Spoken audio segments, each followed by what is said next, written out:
Řekni ty vole, ten jakoby recept. Musíš strašně chlastat, hulit a opíchat všechno, co se hýbe, ty. A pak to funguje, tyhle. A proto neposlouchá ani pes, vole. No, proto neposlouchá. Taky neopíchat ani tak. Opovaž se to někam pověsit, ty. Už je to pověsí. A ty vole, jako ty vole, tady to je náš vole nejstarší kámo, že jo? Promiňte. Ne, pojď. Já se fakt řídit, ty. Jsme tam byli na stolku od 10, ty. Mazarej, Filip, Pole, Žerik a Bolt. Filipek, řekni mu Filipku. To má rád.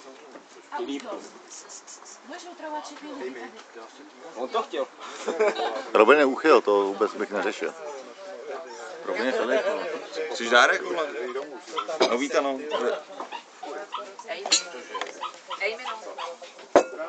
To víš o blesk?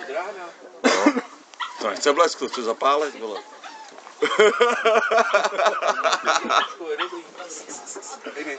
Ale pořád to není o tom, vole, že našeho kámoše opíchal 50letý frér, to je důležité. No, ale k tomu se dostaneme, ty vole, jestli to půjde na YouTube, ty vole. Takže pánové, ty vole. Vy máte internet, jo? Ne. Elektronika přece ne. Ne, my máme kámoše, který ho opíchal 50letý frér, to je důležitý. Jsem zapomněl jméno, souseda pivo. Jo, počkej, já tam jdu, já to stejně zaplatím. Já to stejně musím, vole, odníst. Já se chci vidět ještě s tou holkou, ty vole. Většinou všichni zdrhají, jo. To si mi pojde.